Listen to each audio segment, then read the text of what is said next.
तो ऐसी परिस्थितियों में मैं आपके माता पिता को धन्यवाद देना चाहता हूँ, जो बड़े विश्वास के साथ, बड़ी ऊर्जा के साथ, तन मन धन के साथ आपको हमारे यहाँ भेजते हैं कि आपको शिक्षा ग्रहण करना है। ऐसे परिस्थितियों में हम लोग जो हैं एकदम सक्रिय होकर के शिक्षा दीक्षा देने का काम करते हैं। उस बात को ज़रूर मैं कहूँगा कि याद कीजिए, वह भी एक व्यक्ति ही था जिसने विद्यालय के पीछे से, जंगले से, खिड़की से, बाहर से रह कर के, पढ़ लिख कर के और संविधान लिख कर के शिल्पकार कहा, संविधान निर्माता कहाया। आपके माता पिता आपको सारी व्यवस्थाएं उपलब्ध कराते हैं कि आप एक बहुत बड़े समाज सेवी न बने, लेकिन कम से कम आप इतना एजुकेशन ज़रूर ग्रहण कर लें ताकि आप अपने परिवार को संभाल सकें। आपको ज्ञान है कि हमारे परिवार के साथ क्या अच्छा हो रहा है, क्या बुरा हो रहा है, इतना आपके पास ज्ञान हो, ठीक है। तो इस बात को हमेशा याद रखना कि शिक्षा जब ग्रहण करनी होती हो तो पैसा मायने नहीं रखता है। आपका जज्बा, आपका जुनून, आपका गर्म खून मायने रखता है कि आप कितना पढ़ना चाहते हैं। हम लोग इतिहास में पढ़ते हैं कि तमाम ऐसे महान महान समाज सुधारक हुए, महान महान लेखक हुए, जिनके पास पढ़ने लिखने को पैसे नहीं थे, लेकिन उसके पास लगन थी तो पढ़ कर के आगे बढ़े। ऐसी परिस्थितियों में आपका भी दायित्व बनता है कि आप खूब मन से पढ़ें, दिल से पढ़ें, आप अपने कर्तव्यों का निर्वहन अच्छे तरीके से करें। आपकी अनुपस्थिति में आपके माता पिता बाहर ईमानदारी से ड्यूटी करते हैं, उसी तरह से आपकी ड्यूटी है कि आपके माता पिता रहें चाहे न रहें, आप जो है खूब बढ़िया से पढ़े लिखें, ठीक है। तो आप अपने कर्तव्यों का निर्वहन करें, माता पिता अपने कर्तव्यों का निर्वहन कर रहे हैं, ठीक है। तमाम बातें हुई और हमारे मन में ये आया था कि रोज़ाना तो हम लोग पढ़ते लिखते हैं, लेकिन कुछ ऐसे महान पुरुष हुए जिनके जीवनी से हमें काफ़ी सीख मिलता है। यदि यहाँ से आपको सीख मिल गया कि हमको जो है सही दिशा में जाना है, ठीक है। मैं भी कभी कभी बैठता हूँ कुछ लिखने के लिए, कुछ सुनने के लिए, तो हमारे भी मन में हज़ारों सवाल पैदा होते हैं कि आखिर में क्या लिखे, किस पर लिखे, कैसे लिखे, ठीक है। तो आज बाबा साहब की जयंती पर इस महान आत्मा से ही मैं पूछना चाहता हूँ कि बताइए बाबा साहब जी, मैं किस पे कविता लिखूँ। अक्सर कविताएं छोटी मोटी लिखता रहता हूँ, जानते हैं हमारे जो प्रिय छात्र लंबे समय से हमसे जुड़े हुए हैं।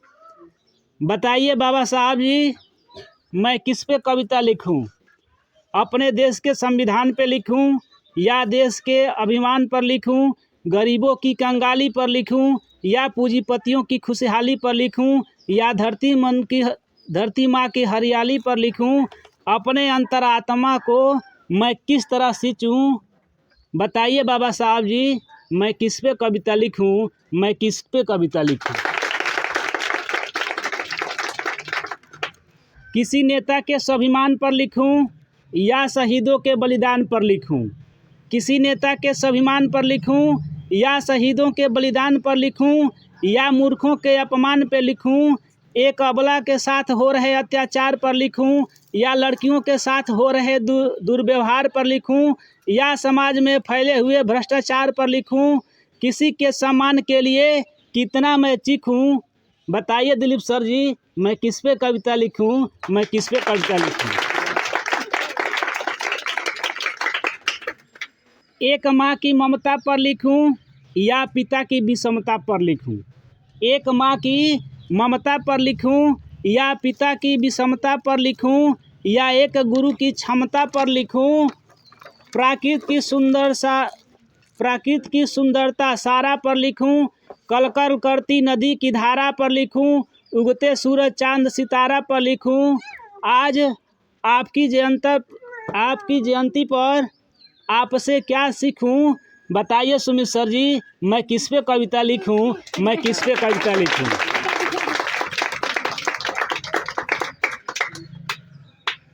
तो ज़्यादा कुछ न कहते हुए मैं चाहूँगा कि बहुत जल्दी से इसको समाप्त कर दूं।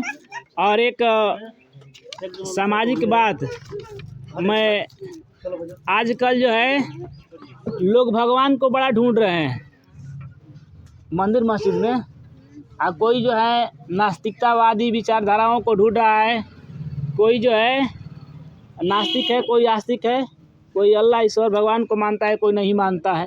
ठीक है। कपड़े हो गए छोटे, शर्म कहाँ से हो। पहले के लोग यहाँ तक धोती कुर्ता वगैरह पहनते थे। कपड़े हो गए छोटे, शर्म कहाँ से हो। अनाज हो गया रासायनिक का, स्वाद कहाँ से हो। कपड़े हो गए छोटे, शर्म कहाँ से हो। अनाज हो गया रासायनिक का, स्वाद कहाँ से हो। भोजन हो गया डालडा का, ताकत कहाँ से हो। नेता हो गया कुर्सी का, देश सुखी कहाँ से हो। फूल हो गया प्लास्टिक का, खुशबू कहाँ से हो। मेकअप हुआ चेहरा का, तो रूप कहाँ से हो। पत्नी हो गई पैसे की, तो धर्म पत्नी कहाँ से हो।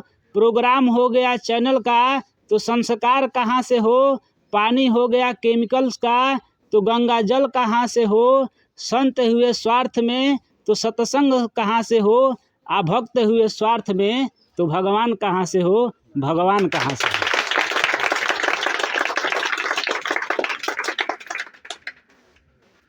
आजकल भगवान भी नहीं मिलने वाले, सभी जो है 2 नंबर का सिक्का चल रहा है। ठीक है।